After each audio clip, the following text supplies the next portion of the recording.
우리 오늘 같이 살펴볼 성경 본문 말씀은요, 시편 22편입니다. 시편 22편 1절에서 8절 같이 보겠습니다.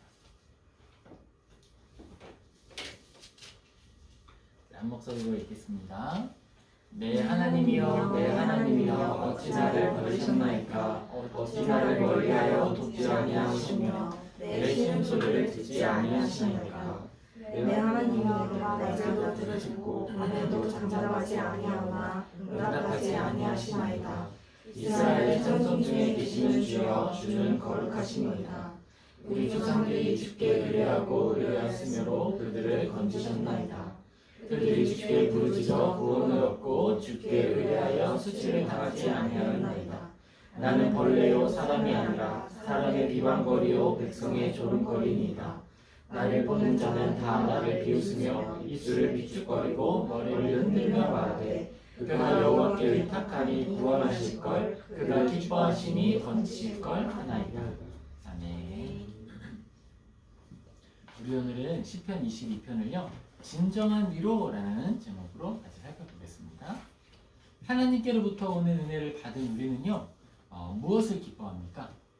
우리가 기뻐하는 건요, 진실한 것과 올바른 것을 기뻐합니다. 우리가 진실한 걸 기뻐하는데 얼만큼 기뻐하고 올바른 걸 기뻐하면서 얼만큼 기뻐하고 있나요? 그리스도인이 진실한 것과 선한 것을 기뻐하는 것에는요, 나의 이익보다 더 기뻐한다는 강조점이 있어요. 이 말은 다시 말하면 나에게 손해가 되더라도 올바른 것과 진실한 것, 선한 것을 추구하겠다라는 거죠. 그리고 이것은 나의 편리나 편안함과도 관계가 없습니다. 때로 우리는 유혹을 받아요. 그렇죠? 그 유혹에 넘어질 때도 있습니다. 솔직히 그래요.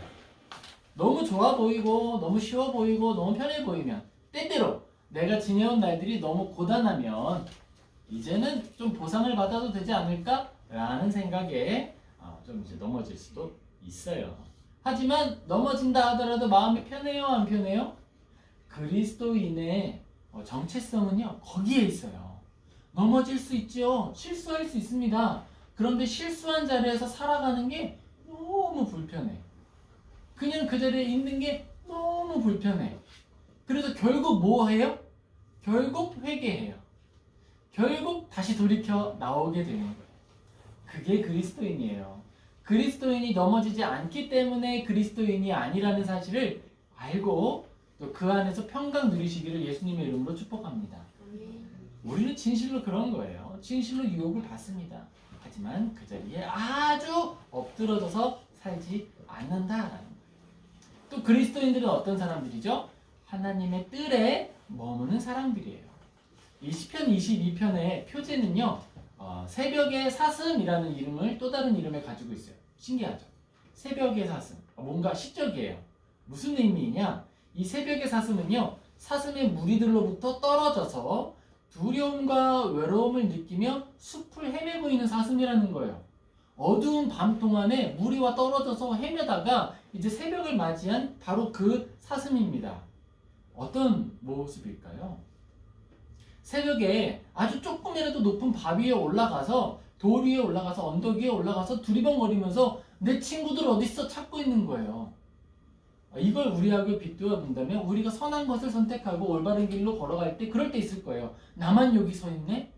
OX 퀴즈를 하는 거예요. 그런데 OX 퀴즈 정답을 나는 알거든요. 그래서 동그라미에 가서 서 있는데 나만 서 있네? 그럼 무슨 생각 들어요? 너희들 다 틀렸어, 이 생각을 먼저 해요? 아니면 내가 잘못 읽었나 문제를? 이런 생각해요. 저 같은 경우에는 그래요. 나 문제 잘못 읽었나? 지금 사슴이 그런 마음인 거죠. 나 혼자 왜 동떨어져 있지? 이 사슴이 느끼는 감정이 어떠느냐? 우리는 지금 이 사슴이 직접 되어보지 않았지만 사슴의 감정에 공감할 수 있죠. 설명을 통해서, 유추함을 통해서. 이게 놀라운 사람의 능력이에요. 그거 아세요? 사람은요, 어떤 사실이나 경험을 반드시 소유하지 않아도 그 경험으로부터 오는 교훈을 얻을 수 있습니다. 이게 묵상의 힘이에요. 사람의 힘이에요. 그래야만 하나님으로부터 오는 은혜를 우리가 누릴 수 있어요. 우리가 맛보아 알고 우리가 경험해야만 안다 그러면 창조를 경험할 수 있어요? 예수님의 십자가를 경험할 수 있을까요? 아니요. 하지만 우리는 믿음을 통해 알고 아는 것을 통해 우리는 은혜와 경험을 그 지식들을 소유할 수가 있는 거예요. 이걸 전문용어로 뭐라고 표현해요? 공감이라고 표현해요. 공감. 우리는 하나님께 공감하고 예수님께 공감하고 시편을 기록하고 있는 모든 기록자들에게 공감함으로써 교훈을 얻을 수 있는 거예요. 그러면 우리는 이제 어떻게 나를 놓을 것인가를 질문할 수 있겠죠. 예를 들자면 우리가 주인공이 될 것인가, 주인공을 어렵게 하는 자의 위치에 설 것인가, 아니면 제3자의 위치에서 주인공과 또 잘못하고 있는 이들을 교훈하는 어떤 판결자의 위치에 서서 읽을 것인가. 우리는 그 세 가지 위치에 다 공감함으로써 세 번의 교훈을 얻을 수 있는 거예요. 그게 성경이 우리에게 주는 아주 놀라운 은혜의 통로입니다. 우리가 오늘 이 예배를 통해서 시편 22편의 마음, 이 시편 22편을 기록하게 하신 하나님의 마음과 기록하고 있는 기록자의 마음을 헤아리고 그 안에 담긴 위로와 은혜를 함께 누리는 복된 성도님 되시기를 예수님의 이름으로 축복합니다. 아멘. 우리 시편 22편 1절 같이 읽겠습니다. 내 하나님이여, 내 하나님이여, 어찌 나를 버리셨나이까? 어찌 나를 멀리하여 돕지 아니하시오며 내 신음소리를 듣지 아니하시나이까? 아멘. 우리는 이 시편을 누가 기록했다라고 믿냐면 다윗이 기록한 걸 믿어요. 다윗이 이렇게 말하고 있는 겁니다. 내 하나님이여, 내 하나님이여, 어찌 나를 버리셨나이까? 어찌 나를 멀리하여 돕지 아니하시오며 내 신음소리를 듣지 아니하시니까? 이 말을 하고 있는 다윗의 상황은 어떤 상황이었을까요? 답답한 상황이라는 게 딱 느껴지죠. 저는 놀랐습니다. 아니 이걸 4월 초에 성경 본문을 준비했다고? 이렇게 위로가 되는 말씀을 또 준비할 수도 있구나 그런 거예요. 하나님은 성경을 통해 그 자녀를 위로하십니다. 지금 위로를 하기 위해서 다윗은 아픔을 경험하고 있다는 거예요. 다윗이 자기의 삶을 토로하고 있는 거예요. 이게 그냥 내가 경험하지 않은 사실 속에서 그냥 입 바른 소리로 다윗이 기록하고 있는 게 절대 아니죠. 지금 막 마음이 녹아내리는 것 같은 상황 속에서 그 마음을 토해내는 것, 그 마음을 그대로 드러내서 하나님을 바라보려 하는 것, 이 노력하는 것, 이것 자체가 이 기록이 된 거예요. 그래서 이 기록이 무엇이 되고 있습니까? 시간이 지난 후에 우리들에게는 전달하는 차원에서의 우리들에게는 위로가 되는 거예요. 뱉어내는 자에게는 아픔이었던 것이 듣는 자에게는 위로가 되고 있습니다. 이거 놀라운 변화예요. 놀라운 숙성이죠. 바울은 성경이 성도를 바르게 하고 또 의로 양육한다고 가르치고 있습니다. 성도를 무엇이 바르게 하는가? 무엇이 성도를 의로 양육하는가? 아픔이에요. 고통입니다. 신음이에요. 부패와 발효의 차이를 아십니까? 두 개는요 똑같은 작용이에요. 두 개 다 썩는 거죠. 그리고 두 개 다 발효입니다. 그럼 뭐가 차이가 있죠? 썩었는데 긍정적인 효과를 가져오는 걸 발효라 불러요. 썩었는데 부정적인 효과를 가져오는 걸 부패라 부르는 거예요. 똑같아요. 하지만 효력이 달라요. 성도에게도 마찬가지입니다. 아픔이 찾아옵니다. 아픔이 찾아오고 신음합니다. 이것을 뭐라고 불러요? 고통이라고 불러요. 부패라고 부르는 것과 똑같아요. 그런데 그 두 가지 효과가 달라요. 성도에게는요, 그것이 은혜로운 열매로 나아가는 성화의 도구가 됩니다. 발효죠. 하나님께 택함받지 못한 자들에게는요, 신음이, 고통이 더 오만한 마음을 가지게 하고 더 강팍한 마음을 가지게 하는 도구가 됩니다. 부패지요. 전혀 다른 거예요. 성경의 가르침을 따르지 않으면 누구도 바른 신앙을 가질 수 없는데 성경의 가르침은 성도의 인생 여정을 통해 우리에게 전달됐다는 사실이에요. 그런데 그 인생 여정에 순탄한 사람이 한 명도 없습니다. 이삭 있어요. 이삭은 복을 아주 특별히 받았어요. 하지만 성경에 기록된 내용이 짧아요. 고난을 많이 받은 사람은 성경에 기록된 내용이 많아요. 하나님과 통행하는 시간이 길거든요. 그게 복입니다. 하나님은 이 목적을 이루시기 위해서 성경을 기록하는 사람의 상황과 환경과 지혜와 강한 것, 아주 재능이죠. 그리고 약한 것, 약점이에요. 그 모든 걸 다 사용하십니다. 우리는 성경의 이런 기록 방식을 이렇게 표현해요. 전인격적인 사용이다 라고 말합니다. 사람을 기계적으로 다루지 않는다는 거예요. 너 이렇게 내가 지금 쓸 거야. 그러니까 잠깐 너에게 지성을 뺏겠다. 마치 동충하초처럼 파라섹트 아세요? 포켓몬? 처음에는 파라섹트 등에 버섯이 자라 있어요. 그래서 파라섹트가 움직이는 것 같아 보인단 말이에요. 근데 파라섹트가 지나면 뭐가 되죠? 동충하초. 파라섹트가 지나면 뭐가 되는데 그 진화한 생물은요 눈이 희리멍텅해져요. 주인공은 누가 되는 거예요? 뒤에 크게 자란 버섯이 된다는 거예요. 근데 하나님 그런 방식으로 우리를 사용하지 않으십니다. 우리를 막 조종하지 않는다는 거예요. 우리의 히, 노, 에, 락을 다 사용하십니다. 그래서 우리를 통해서 편지를 쓰시는 거예요. 우리의 인격과 상황과 모든 것들을 편지지처럼 여기시는 거예요. 야, 박형규 너는 참 한지 같다. 좋은 표현이죠? 무슨 표현이에요? 거칠다. 너는 글자 쓰기가 좀 곤란할 때가 있다. 뭐 이런 거예요. 한지 같다. 저는 한지 같은 사람이 있을 수 있어요. 또 어떤 성품 좋은 사람들이 있을 수 있겠죠? 뭐라고 하실까요? 너는 정말 A4 용지 같다. 막 쓰면 쓰는 대로 펜이 밀려나려고 하는 거죠. 그런 하나님이, 그런 우리들을 하나님은 그대로 쓰시는 거예요. 그대로 쓰셔서 사랑의 편지, 그리스도의 편지가 되게 하신다라는 거예요. 우리가 복음을 어떻게 전합니까? 나에게 내가 좀 더 A4 용지 같아졌으면 좋겠다. 막 내 모습을 막 버리고 막 이렇게 아닌 걸 억지로 만들어내가지고 복음을 전하느냐? 아니에요. 안에서 새는 바가지 어떻게 한다고요? 밖에서 새죠. 줄줄줄줄 새는 모습을 가지고 복음 전하는 거예요. 아니 그거예요, 그거. 가진된 모습으로 복음을 전하는 게 아니고 그걸로 전하는 거예요. 그거예요. 요나도 그랬잖아요. 우리도 그런 거예요. 이것을 성경이 전인격적인 사용이다라고 하는 거예요. 지금 다윗은 줄줄줄 흘리고 있어요. 뭘 흘리고 있죠? 눈물을 줄줄줄 흘리고 있죠. 그 모습 그대로 하나님께 토해내는 겁니다. 고백을 토해내는 거예요. 성경에 등장하는 인물들의 강점, 다윗은 싸움을 잘했어요. 싸움 잘하는 모습이 성경에 기록되고 있습니까? 전쟁에서 이겼다라고 두루뭉술하게 나오지 검술을 어떻게 해가지고 머리를 어떻게 잘라내고 이런 거 기록되지 않았어요. 여러분 근데 다윗이 얼마나 멋졌는 줄 아세요? 다윗 잘생긴 사람이었거든요. 잘생긴 사람인데 덩치는 좀 작았을 수 있겠죠? 그런데 어떤 칼을 들고 나갔어요? 사울에게 쫓겨나갈 때? 사울에게 쫓겨나갈 때 이제 제사장이 있는 곳에 가서 떡 좀 주세요 이러거든요. 그랬더니 지금 우리 떡이 없고 제사상에 올리는 것만 있는데 하나님께 드리는 떡만 있는데 이거 줘도 되나? 아 저는 여인을 가까이 하지 않았으니까 먹어도 됩니다 그래요. 그리고서 그걸 딱 먹어요. 막 맛있게 먹고 혹시 여기 무기가 있습니까? 왜냐면 뭐 자기 몸을 지켜야 되잖아요. 아 우리 지금 무기라고 할 게 없고 옛날에 골리앗이 쓰던 칼이 있는데 골리앗은 어떤 사람이었죠? 덩치가 엄청 큰 사람이었잖아요. 골리앗이 쓰던 칼 무게가 얼마나 무겁냐라고 성경에 묘사되고 있거든요.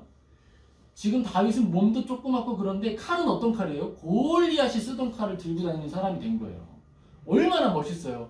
나 같으면 이걸로 소설 한 편 나올 것 같아. 잘생긴 사람이 큰 칼 들고 막 다 썰고 다니는 거잖아요. 근데 성경은 거기엔 관심이 없어요. 뭐에 관심 있어요? 눈물 흘리는 모습. 눈물 흘리고 슬퍼하는 모습. 신음하는 모습에 집중해서 기록하고 있다는 거예요. 우리는요, 나 자신을요, 불쌍하게 생각하거나 자기 연민에 빠질 필요가 전혀 없습니다. 왜요? 나 쓰임받고 있거든요. 우리 쓰임받고 있습니다. 그러므로 우리를 불쌍하게 여길 필요가 없는 거예요. 인생이 다 그런 거예요. 사람의 삶이 다 삐딱한 면이 있습니다. 누구는 완벽한가요? 다 모순이 있고 왜곡돼 있습니다. 고장나지 않은 사람 여기 있습니까? 없어요. 고장났으니까 십자가 앞에 나와서 고쳐주세요 하고 있는 거잖아요. 맞아요. 우리 다 그래요. 우리는 다 모순과 고장이 있어요. 괜히 바울이 스스로를 말하면서 내가 죄인 중에 괴수입니다 라고 말하는 게 아니죠. 그리고 사도 요한이 괜히 이렇게 이야기하는 게 아닙니다. 이거 뭐라고 말해요?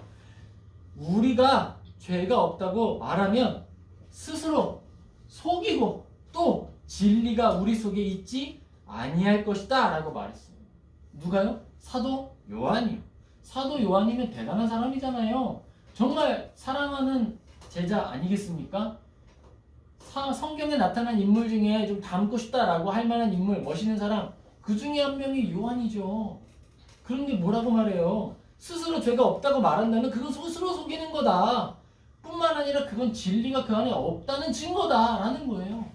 우리가 그런 사람들입니다. 그러니까 스스로 불쌍하게 생각하지 말고 우리가 스스로 자기 연민에 빠질 필요가 없다라는 거예요. 그럼 뭐 해야 돼요? 십자가 앞에 나아가고 하나님 찾아가야죠. 시편 22편은 다윗이 기록하고 있습니다. 그리고 모든 시편은요 놀랍게도 노래예요. 이게 운율이 지금 우리는 없어서 그러는데 운율과 곡조, 악기를 사용해서 정보만이 아니라 글 속에 담긴 감정, 그 당시에 감정을 전하기 위해 기록된 것이 바로 시편이에요. 그러므로 우리는 시편을 읽을 때 뭔가 가락을 만들어서 읽으시기를 주님의 이름으로 축복합니다. 뭐 타령처럼 해가지고 뭐 하면 돼요. 싫어하는 사람이 있다 그러면 조용히 옆에 가서 읽으면 돼요. 왜냐하면 중요한 건 이 글자만이 중요한 것이 아니라 그 안에 담겨서 흐르는 감정선이 중요하다라는 거예요. 지금 다윗이 자기의 모습을 뭐라고 생각하느냐? 새벽의 사슴으로 생각하고 있다는 거예요. 아, 나는 새벽의 사슴 같다. 아, 나는 물 위에 떨어진 사슴 같다 라고 생각하고 있다라는 거예요. 다윗은 의로운 선택을 결심하고 그 여정을 걸어가고 있기 때문에 힘들어하고 있습니다. 다윗이 왜 고난을 경험하고 있습니까? 사울을 살려뒀기 때문이죠. 사울을 왜 살려둡니까? 하나님께서 기름 부음을 했다라고, 하나님께 기름 부음 받은 하나님의 종이다라고 하는 사실을 믿었기 때문에 살려준 거 아니에요? 근데 살려줬더니 그 사람이 뭐 하고 있어요? 나를 고통스럽게 하고 있죠. 그것 때문에 신음하고 아파하면서 자기 스스로를 뭐라고 말하는 거예요? 새벽의 사슴이다 라고 말하면서 하나님이여 하나님이여 어찌하여 나를 버리셨나이까 라고 외치고 있는 거예요. 우리가 종종 신앙의 간증을 들어요. 그렇죠? 신앙 간증은 뭐냐면 믿음의 삶을 이렇게 이야기하는 거예요. 편안하게. 그 간증이라고 불러요. 그때 우리가 간증을 들어야 하는 포인트가 있는데요. 우리는 주로 어디에 듣죠? 요셉의 간증 듣잖아요. 요셉, 내가요 그냥 이렇게 하다가 총리됐습니다. 그럼 총리에서 박수를 친다고요. 그런데 우리가 이 간증들을 들을 때 집중하고 무게감 있게 들어야 하는 지점은요, 그들의 선택, 무엇을 선택했느냐, 그리고 그 선택하는 것으로 인해 무엇을 감당해야 했느냐, 거기에 강조점이 있는 거예요. 요셉은 뭘 선택했죠? 여주인이 유혹해요. 여주인이 유혹하면 어떻게 해야 돼요? 좋아, 이렇게 하면 안 되죠. 어떻게 해야 돼요? 노! 그랬죠. 선택했더니 결과가 어떻게 됐어요? 억울하게 돼서 감옥에 들어갔어요. 거기에서 박수치는 거예요. 우리는 무엇을 선택했느냐, 그리고 어떤 결과가 찾아왔느냐, 바로 그거죠. 올바르게 살아가는 것들과 올바른 삶을 위해서 감당해야 했던 일들이 바로 중요한 신앙의 내용이다라는. 시편의 이 모든 내용은요, 다윗이 사울로부터 쫓겨나가는 시간 속에서 수많은 시편들이 기록되고 있는 거예요. 무슨 말입니까? 고난을 당하고 있는 시점에 아름다운 노래가 입술로부터 터져나왔다라는 거예요. 근데 그 고난은 나의 죄로 인한 고난이냐? 아니죠. 욥, 의인의 고난으로부터 그 모든 것들이 나타났다라는 거예요. 의로운 자의 고난으로부터 성숙이 나타나고 의로운 자의 고난으로부터 교회를 유익하게 하는 교훈들이 나타났다라는 거예요. 바로 그게 교회의 성장 원리입니다. 우리는 모두 삶으로 나의 시편을 기록하는 사람들이에요. 우리에게 중요한 것은요, 훗날 하나님께서 우리에게 허락하실 삶의 자리가 바로 그 자리죠. 바로 그 자리를 위해서 내가 감당했던 선택과 선택에 대한 책임들이 우리의 삶에 빼곡히 기록되고 우리가 하나님께 앞에 드릴 아름다운 노래의 가사들이 되는 거예요. 이 사실을 영혼에 깊이 새겨서 은혜를 누리는 저와 모든 성도님 되시기를 예수님의 이름으로 축복합니다.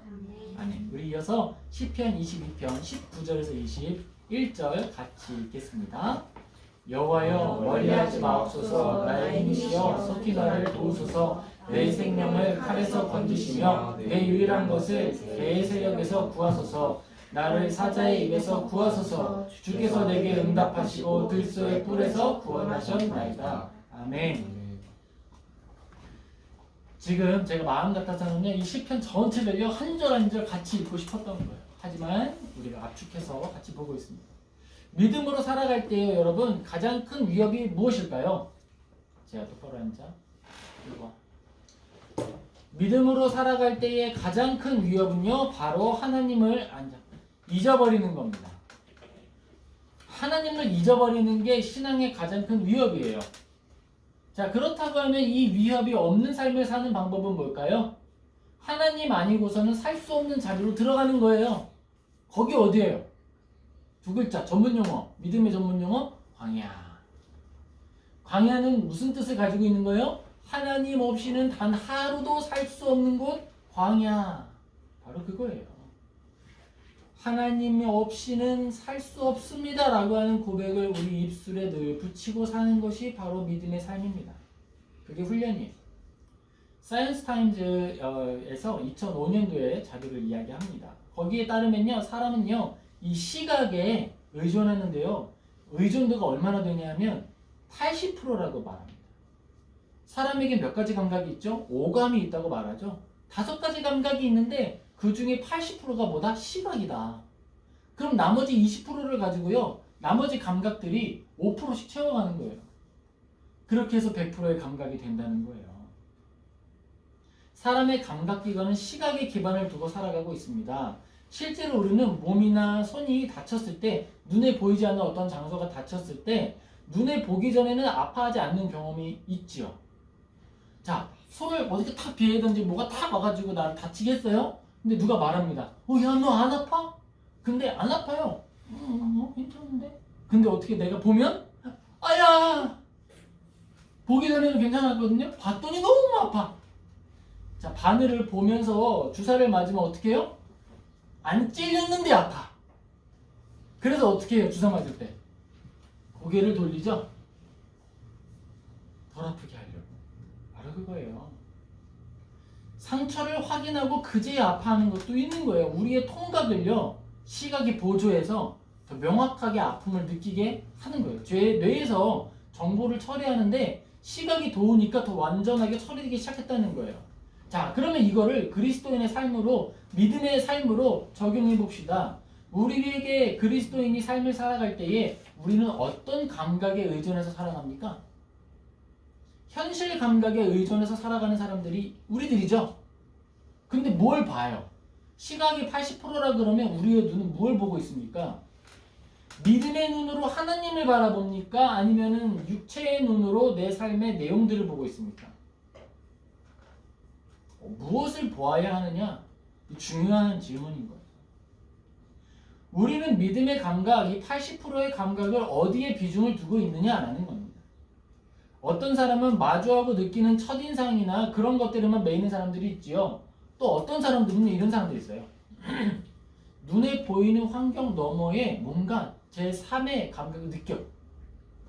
아주 좋은 상황이거든요. 지금 상황적으로 막 순종도 하고 다 좋아 보여. 근데 뭔가 이거 좋지 않은데? 이상하다. 이거 뭔가 좀 이상한데? 그러면서 싹 발을 빼. 그랬더니 막 위험이 확 지나가는 거예요. 예를 들면 신호등 파란불이에요. 파란불이면 건너야 되죠. 건너려고 하는데 빵 하는 소리가 들려와요. 그러면은 눈에 의지해서 걸어가야 돼요? 귀에 의지해서 멈춰야 돼요? 멈춰야죠. 딱 멈췄더니 신호를 위반한 차가 확 지나갈 수가 있는 거예요. 믿음으로 사는 삶은요, 이런 상황이 정말 많이 나타납니다.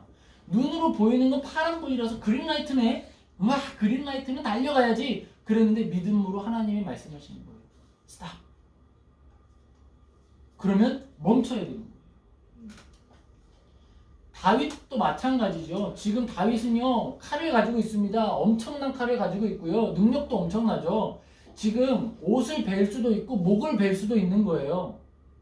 자, 그런데 그린라이트죠. 하나님, 이 사울을 나에게 넘기신 겁니까? 그린라이트예요. 완전히 그냥 기회를 주셨어. 근데 말씀하시는 거예요. 스탑. 그때 그린라이트니까 목을 땄다면 시편 기록 못했겠죠. 성숙이 없었겠죠. 다윗 왕은 있었겠지만 다윗 왕의 탁월함은 없을 수 있는 거예요. 바로 그게 믿음의 여정입니다. 그리스도인은 감이 좋은 사람이 돼야 돼요. 감이. 이 믿음의 감이 좋아야 돼요. 눈에 보이는 것만으로 판단하는 게 아닙니다. 눈에 보이는 것으로 우리를 판단하면요, 우리는 반드시 멸망하는 존재가 돼야 되고요, 세상에서 가장 불쌍한 사람이 되는 거예요. 성경이 그렇게 말하고 있습니다. 고린도전서 15장 16절에서 19절에 이렇게 기록합니다. 우리 같이 읽을게요.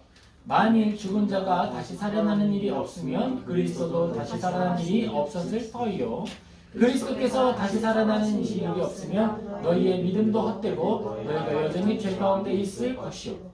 또한 그리스도 안에서 잠자는 자도 망하였으리니 만일 그리스도 안에서 우리가 바라는 것이 다만 이 세상의 삶뿐이면 모든 사람 가운데 우리가 더욱 불쌍한 자이리라. 진실로 그렇습니다. 성경이 증언하고 있습니다. 다윗 왕이 만약에 육체의 왕이 되는 것만으로 이 땅에서 끝이라 그러면 사울을 살려두는 만큼 뭐가 짧아지고 있는 거예요? 왕의 재위 기간이 짧아지는 거예요. 왕의 재위 기간이 짧아진다는 건 자기가 권세를 부릴 수 있는 기간이 짧다는 거잖아요. 그러면 인생 길어야 몇 년인데 그 기간이 짧아지는 건데요. 얼마나 큰 손해입니까? 그런데 믿음의 눈으로 보고 하나님께서 주신 영원한 나라를 바라보았을 때 그 고난의 시간, 10년여의 시간, 그 성숙의 시간이 슬픔이 아니다라는 거예요. 고통이 아니다라는 거예요. 우리는 감이 좋은 사람들이 되어야 합니다. 다윗은 그를 힘들게 하도록 사울을 풀어주는 것이나 마찬가지예요. 왜요? 눈으로 딱 보면 각이 나오잖아요. 저거 살려놓으면 누구를 고통스럽게 할 것인가? 저거를 내버려두면 도대체 무슨 말을 하고 다닐 것인가? 내가 힘이 없어, 칼이 없어. 내가 맘만 먹으면 언제든지 쓱싹. 그런데 그걸 살려두는 거죠. 다윗을 힘들게 하는 사람도 곤란하게 하는 사람도 사울인데 그가 이기림이 있음에도 불구하고 멈추어 서는 거예요. 무엇 때문에요? 감을 믿기 때문에. 하나님이 무엇을 기뻐하시는가 라고 하는 걸 공감하기 때문에 멈춘 거예요. 하나님은 다윗의 삶 속에서 눈에 보이는 글귀로 환상을 보여주시거나 말씀하신 적 없어요. 사울 죽이면 너도 죽는 자? 이런 말 한 적 없어요. 그냥 이건 순전히 다윗이 하나님을 공감하고 하나님이 어떤 분이신가를 공감하여서 깨달아 아는 거예요. 그것이 바로 성경을 읽는 우리의 독법이에요. 우리는 성경을 읽으면서 하나님의 마음을 읽는 거예요. 그래서 우리는요, 어떤 사람들이 막 기도 열심히 하고 12시간에서 13시간이 넘어가는 그 시점에 하나님의 음성 1초 듣는다 할 수 있거든요. 우리는요, 하나님의 음성을 성경을 펼치는 모든 시간 동안에 듣는 거예요. 하나님이 무엇을 기뻐하시고 무엇을 슬퍼하시는가 성경을 읽는 모든 시간에 하나님의 음성을 듣습니다. 그게 우리가 갖는 감각에 우리가 가지고 있는 제5의 감각이 되는 거예요. 제6의 감각이 되는 거예요. 우리는요, 다윗처럼 생각해야 돼요. 하나님의 사람들은 이렇게 생각하는 사람들이에요. 나에게 어려운 일이 생길 줄 알면서도 믿음의 선택을 하는 거예요. 이것을 위해서 우리는 믿음의 여정을 살아가는 거예요.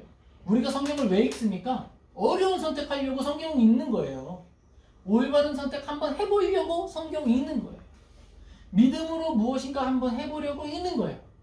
선택했더니요, 좋은 일만 잔뜩 나와요? 아니죠. 선택하고 났더니 우당탕탕 넘어지는 일들이 막 찾아옵니다. 그래도 하는 거예요. 그래도 가는 거예요. 그게 파도 타는 거예요. 그렇게 사는 거예요. 우리는 그때 하나님을 의지하고 그때 하나님께 도움을 구할 수 있습니다. 우리는요, 우리의 입술과 기도에 더욱더 마음을 담아낼 수 있어요. 마음을 담고 마음을 쏟아내는 기도 언제 할 수 있어요? 배부르고 등 따시면 할 수 있을까요? 여러분, 제가요, 아주 부유한 어떤 권사님을 알아요. 그분이 새벽 반주도 하시고 아주 대단한 분이었어요. 그런데 그분이 이제 우리가 성구영신 때 기도 제목을 나누는데 난 너무 기대했단 말이에요. 저분이라면 도대체 어떤 기도 제목을 우리에게 나누게 되실까? 저런 신앙의 성숙을 가진 분이라면 어떤 아름다운 기도 제목을 가지고 계실까? 뭐라 하신 줄 알아요? 제가 너무 입맛이 많아서 걱정해요.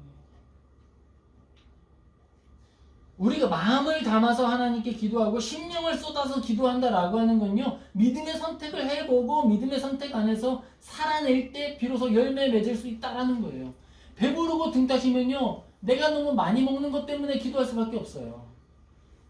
근데 우리는 느낌적인 느낌으로 알 수 있죠. 그게 과연 아름다운 기도의 제목인가? 한 해를 두고 기도하는 하나님께 올려드릴 기도의 열매라고 할 만한 그런 기도의 내용인가? 그럼 한 해가 끝난 후에 덜 먹게 해주시면 감사합니다라고 고백하며 나아갈 것인가? 그게 정말 하늘의 영광에 합당한 기도의 내용인가? 잘 모르겠지만 아무튼 그래요. 이것은요, 우리가 나아가는 여정하고 조금 다를 수 있다는 거예요. 우리는 길을 쓰고 높아지려고 하고 길을 쓰고 내가 아픈 것은 취하지 않으려고 그래요. 뭐 잘난 사람이 되려고 노력해요.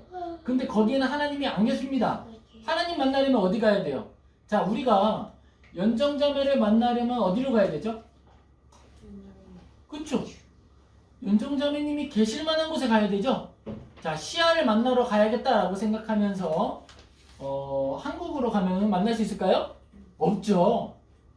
우리 시아를 만나러 간다고 말하면서 화장실에 가면요, 만날 수 있어요.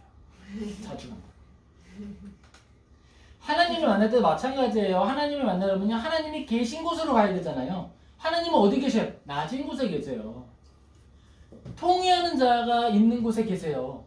마음 아파하는 자와 함께 하십니다. 가난한 자와 같이 계시는 거예요. 의로운 자와 함께 하시는 거예요. 오만한 자의 자리에 하나님은 계시지 않습니다. 다윗은 하나님께 말합니다. 나의 힘이시여 속히 나를 도우소서. 왜요? 내가 하나님을 의지해서 선택했잖아요. 나는 하나님 안에서밖에 살 수가 없습니다라고 말하는 거예요. 하나님이 안 도우시겠습니까? 도우시죠. 그런데 더 중요한 사실은요, 하나님은 이미 다윗을 주목하여 보신다는 거예요. 우리가 언제 이걸 봤죠? 욥기를 봤죠. 욥은요, 스스로 몰랐어요. 내가 하나님께 사랑받고 있다는 걸 몰랐어요. 근데 하나님이 뭐라 그래요? 사탄 앞에서, 야, 너 욥 봤어? 욥이 얼마나 멋진 줄 알아? 온 지면에 욥 같은 사람이 없어. 하나님 정말 욥 같은 소리 하십니다. 욥이 받은 복이 있으니까 하나님께 예배하는 거죠. 그거 치우면 안 할 겁니다. 과연 그럴까? 다윗도 마찬가지예요. 내가 혼자 있는 줄 알았는데 혼자 있는 게 아니었죠. 하나님이 늘 함께 하시는 거였어요. 우리도 그렇습니다. 우리가 의로운 선택을 하면 홀로 있는 것 같은 느낌 들 때 있겠죠. 막 나는 새벽에 홀로 있는 사슴이다 막 이러면서 혼자 말할 수도 있어요. 그때 하나님이 옆에서 이야기하시는 거예요. 여기 있지롱 하면서, 나 옆에 있었지롱 하면서 알려주시는 거예요.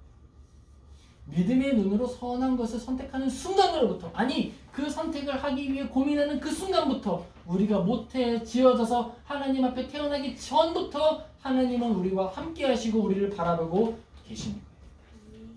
그런 하나님 안에 위로 받으시기를 주님의 이름으로 축복합니다. 시편 22편 26절에서 28절 같이 읽겠습니다. 겸손한 자는 먹고 배부를 것이며 여호와를 찾는 자는 그를 찬송할 것이라. 너희 마음은 영원히 살지어다. 땅의 모든 끝이 여호와를 기억하고 돌아오며 모든 나라의 족속이 주의 앞에 예배하리니 나라는 여호와의 것이요 여호와는 모든 나라의 주제이시니로다. 예수님이 승천하실 때에 뭐라고 말씀하세요? 성령님이 임하시면 너희는 땅 끝까지 가서 제자가 복음을 전하고 제자 삼으라 이야기하셨죠. 땅 끝에 모든 끝들이 여호와를 기억하고 돌아오게 될 것이다 라고 다윗이 말하고 있어요. 고난 속에서 주님 어디 계세요? 왜 날 혼자 두셨어요? 라고 원망했던 게 시편의 시작이었거든요. 그런데 그 기도를 계속하고 하나님을 찾고 하나님을 바라보더니 그의 입술이 갑자기 하나님의 영광을 찬양하기 시작합니다. 상황은 변한 게 없어요. 그런데 뭐가 변했어요? 마음이 변했어요. 상황은 변하는 게 없습니다. 그렇지만 고백에 담겨있는 무게감이 달라지기 시작했어요. 이 말은요, 다윗이 예언을 하고 있는 것이죠. 모든 나라의 족속이 주 앞에 예배할 것입니다. 나라는 여호와의 것입니다. 여호와는 모든 나라의 주제이십니다. 이게 바로 시편이 주는 위로입니다. 문제보다 크신 하나님이 개입하신다.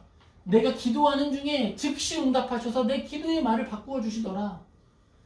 이웃을 원망하는 기도가 아니라 사랑하는 기도로 바꾸어 주시고 이웃을 위해 축복하는 기도로 바꾸어 주시고 내가 이 땅 가운데 혼자 있다라고 생각했더니 모든 열방이 하나님을 예배할 것이다 라는 말로 고백하게 하시더라. 내가 세상에 혼자 있는 줄 알았어요. 새벽에 독 떨어진 사슴인 줄 알았어요. 근데 알고 보니까 뭐예요? 온 열방의 예배자들 중에 한 사람이었던 거예요. 외롭지 않은 거죠. 우리가 믿음의 여정을 걸어갈 때 믿음으로 서는 것을 선택하고 고단한 인생의 짐을 짊어질 때가 있습니다. 그때 하나님 어디 계십니까? 우리와 함께 하시죠. 그 여정을 걸어갈 때 어떻게 하나님이 위로하십니까? 삶의 현장에 동행하시는 것을 통해 위로하십니다. 시편은 언제나 의로운 하나님을 우리에게 드러내 주는 거예요. 그 구조에 있어서 이 구조적으로는요, 은혜의 이야기를 하기 위해서 마치 발단처럼 위기를 처음에 고백하게 하시는 것 같아 보여요. 시편은요, 이 구조적으로 아주 놀랍고 재미있는 특징을 가지고 있습니다. 많은 시편들이요, 하나님께 도움을 구해요. 하나님, 내 삶이 너무 어려워요. 하나님 도와주세요. 먹고 살게 필요합니다. 막 구합니다. 하나님 왜 이러셨어요? 나 혼자 있는 것 같아요. 하나님 어떻게 이러실 수가 있어요? 막 그래요. 근데 그렇게 말을 하면서 시편이 시작하는데요, 울부짖으면서 이야기해요. 이러한 시편 장르를요, 장르가 있어요. 장르를 뭐라 그러냐면 탄원시라고 불러요. 탄원시. 하나님께 탄원해가지고요, 우리의 마음을 막 아뢰고요, 막 위로해 달라고 구하는 거예요. 하나님, 원수들 이빨을 꺾어주세요. 이빨을 다 뽑아주세요. 막 이러면서 기도한다고요. 그럼 말하죠. 아니, 어떻게 성경이 이렇게 말할 수 있지? 근데 그게 무슨 말이에요? 애들이 엉엉 울면서 억울하다고 말하는 거죠. 그럼 하나님이 가서 진짜 이빨을 이렇게 탁탁 부러뜨려요? 아니죠. 듣고서 어휴 그랬어? 이러면서 안아주시는 거예요. 그 엄마 품에 안겨서 울다 보면 아이가 무슨 말을 해요? 그래요 막 이러면서 괜히 더 칭얼칭얼 하면서, 그리고 마음이 이미 풀어지죠. 그리고 엄마 좋아 이렇게 바뀌어요. 바로 그거예요. 하나님 제가 그랬어요 라고 말하면서 나중에 칭얼칭얼 하다가 뭐라고 말해요? 근데 하나님 너무 좋아요. 이게 탄원시의 구조예요. 처음에는 원망도 하고 싫어도 하고 뭐 말합니다. 그러다가 하나님 나와 함께 계시니 너무 좋아요 말합니다. 끝에 가면요, 하나님의 영광 찬양합니다 라고 마치는 거예요. 시편 22편도 대표적인 탄원시입니다. 원수를 향해서 하나님의 강력한 손이 임하기를 구하고 하나님께서 보응하여 주시기를 막 구해요. 보응한다라는 말이 뭐예요? 원수 갚아달라는 거죠. 재판관 되셔서 임지해달라고 말하는 거예요. 근데 놀라운 것은요, 이 기도가 드려지는 즉시 하나님 앞에서 기도의 언어로 바뀌었다는 거예요. 마음이 답답하고 삶이 팍팍하고 슬퍼서 기도를 시작합니다. 막 그럴 때 기도할 때 있죠? 근데 그 기도 좋은 기도예요. 괜찮아요. 하세요. 입술에서 터져 나오는 대로 마음을 담아서 다 토해내세요. 그럼 하나님이 어이구 그랬죠 그러면 안아주시는 거예요. 그럼 그 칭얼칭얼 하겠죠. 칭얼칭얼도 하고 그러다 보면 그 후에 뭐 하는 거예요? 하나님의 영광 찬양하며 기도하게 되는 거예요. 폭발하듯이 감정이 올라오기도 하죠. 하지만 그러한 기도가 기도 중에 변합니다. 우리가 경험하는 일입니다. 경험하지 않습니까? 경험하고 있죠. 이 자리가 우리의 믿음이 살아서 역사하는 삶의 현장인 거예요. 그리고 내일 또 살아낼 힘을 갖는 거예요. 우리는 원수를 위해서 기도하기 시작합니다. 사랑하지 못하는 마음을 회개하기 시작합니다. 다윗은 잘못이 없어요. 기름 부으신 종을 인내하며 순종하는 것이 다윗의 역할인데 뭐가 잘못이에요? 근데 기도하는 거예요. 우리도 의로운 길을 걸어가며 기도하죠. 용서해 주세요. 사랑해 주세요. 불쌍히 여겨 주세요. 그들을 또 위로해 주시고 살려 주세요라고 기도합니다. 이게 하나님 닮은 사람들의 예수님 닮은 모습의 기도잖아요. 하나님은 가증한 입술의 말을 기뻐하지 않으십니다. 기뻐하는 것은요, 진실한 마음이에요. 예수님도 마찬가지죠. 십자가에 달리셨을 때 아무런 죄가 없으심에도 불구하고 원수대에서 막 모욕하는 자들을 위해서 뭐라고 말해요? 저들은 죄가 없습니다. 아버지 하나님, 나의 아버지시여 저들에게 돌을 돌리지 마소서. 기도하십니다. 우리 하나님께 나아갑시다. 다윗처럼 나아가야 합니다. 실수할 수 있어요. 잘못이 있을 수 있어요. 그런데요, 회개하면 됩니다. 회개합시다. 회개하고요, 잘못 인정하고요, 그리고 엎드리면 됩니다. 사람이 산다는 게 거창한 게 아니에요. 그리스도인은요, 수도승이 아닙니다. 수도승들은요, 막 뭐 죄 안 짓기 위해서요, 막 칼로 찌르기도 하고요, 채찍질도 하고 별짓을 다 하는 거예요. 근데 아니에요. 그리스도인은요, 화끈하게 사는 거예요. 막 믿음으로 선택합니다. 올바른 선택했더니 막 우당탕탕 일이 나타납니다. 그러면서 막 그래도 막 견디고 이기는 것이 아니라 뭐 일단 막 울고 흘고 하면서 막 줄줄줄 흘리면서 살아가는 거예요. 그러면서 회개해요. 회개도 하고 기도도 하고 막 진짜 우리들은 인간다운 삶을 살아가는 거예요. 사랑 냄새 진득하게 풍기는 삶을 살아가는 게 바로 그리스도인이에요. 새로운 날을 주실 줄 믿고 기대하며 오늘보다 나은 내일을 살아가는 것이고, 하루하루 실패하더라도 그 새로운 한 해가 또 시작하잖아요. 그때 다시 한번 하나님께 도움 구하며 또 시작하는 거예요. 사랑하는 성도 여러분, 정말 회개하는 사람은 하나님께 다시 은혜를 얻을 수 있습니다. 하지만 회개하지 않는 사람은요, 기회를 얻을 수 없어요. 우리는 회개하는 사람이 되어야 됩니다. 다윗은 기도를 통해 하나님의 성품과 하나님께서 이루실 일에 대하여 우리에게 이야기해 줍니다.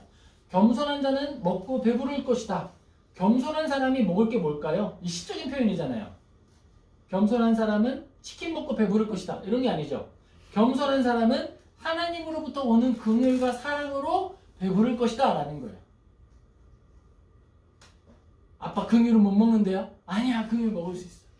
때로는 배부른 것보다 긍휼로 배부른 게 더 중요할 때가 있다는 거예요. 너희들도 그런 것을 알 날이 올 것이다. 또 말합니다. 하나님을 찾는 사람은 영원히 살 것이다. 어떤 사람은 오만한 자리에 서는데요, 서 있기는 한데요, 죽어 있어요. 이미 영혼이 죽어버렸어요. 그런 사람들이 있어요.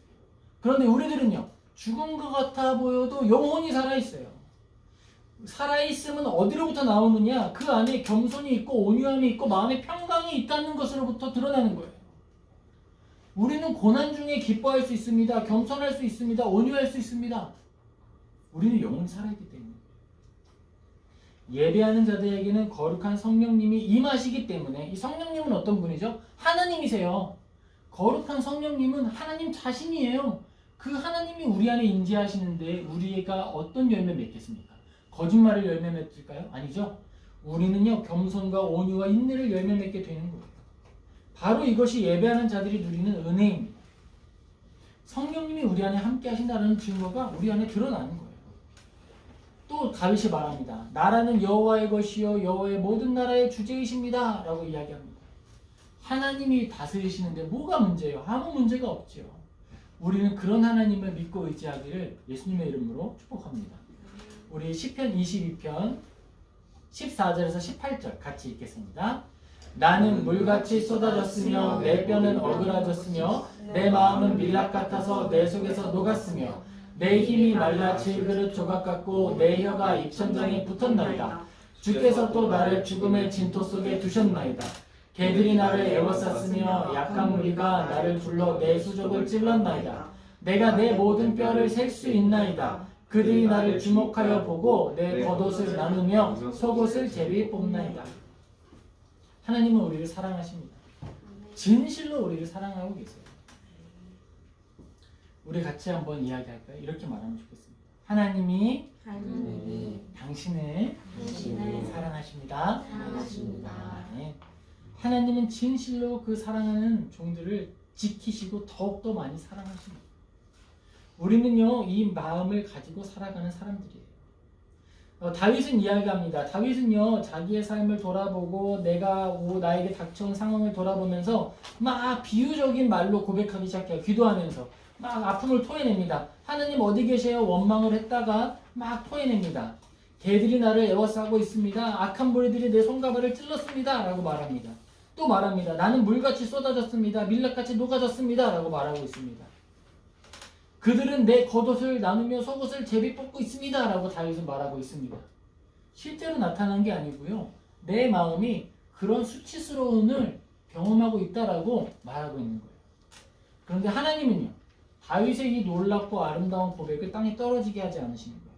마태복음 27장 46절 같이 읽겠습니다. 제9시쯤에 예수께서 크게 소리질러 이르시되 엘리 엘리 라마 사막다니 하시니 이는 곧 나의 하나님 나의 하나님 어찌하여 나를 버리셨나이까 하는 뜻이다. 다윗은 말합니다. 하나님 나 왜 버리셨어요? 그런데 그 고백이요, 예수 그리스도의 입술로 다시 고백됩니다.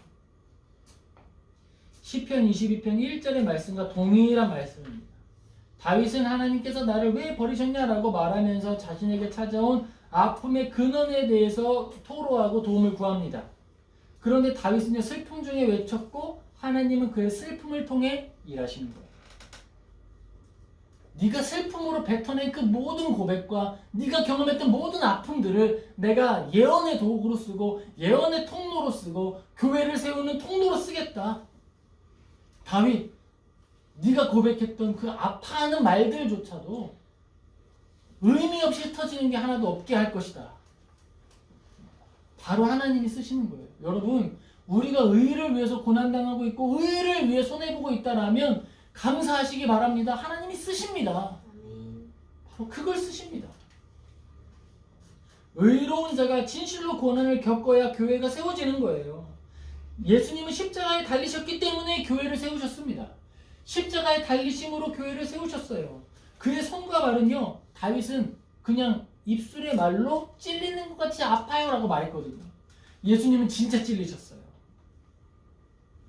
다윗이 말했던 그 고백의 실제적인 대상이 누구이냐? 바로 예수님입니다. 우리는 아프다고 말하고 고통스럽다라고 말해요. 근데 진짜 의로운 고통을 당하시고 진짜 의로운 아픔 경험하신 분 누구예요? 예수님이세요. 그러므로 우리를 위로하실 수 있는 분도 누굽니까? 예수님이세요. 요한복음 19장 23절 같이 읽겠습니다. 군인들이 예수를 십자가에 못 박고 그의 옷을 취하여 네 깃에 나눠 각각 한 가지씩 얻고 속옷도 취하니 이 속옷은 호지 아니하고 위에서부터 통으로 짠 것이다. 군인들이 서로 말하되 이것을 찢지 말고 누가 얻나 제비 뽑자 하니 이는 성경에 그들이 내 옷을 나누고 내 옷을 제비 뽑나이다 한 것을 응하게 하려 함이로라. 군인들은 이런 일을 하고 라고. 다윗은 실제로 마음이 너무 아프기 때문에 토로했던 모든 것들이었는데요, 하나님은 어떻게 쓰셨어요? 그걸? 다윗, 많이 아팠지? 너를 위로할 것 바로 이것이다. 십자가의 내 아들은 네가 고백한 모든 일들을 실제로 남김없이 경험할 것이다. 그러므로 너는 위로를 받으라. 하나님은 우리의 아픔을 내버려 두지 않으시고요, 그 아픔을 통해서 이웃을 위로하십니다. 심지어 그 아들의 죽음과 그 아들의 고통을 통해 우리를 위로하시는 거예요. 그래서 히브리서의 기록자는 말합니다. 그는 우리의 아픔을 알지 못하는 이가 아니시다. 그는 우리의 아픔을 모두 아시는 분이시다.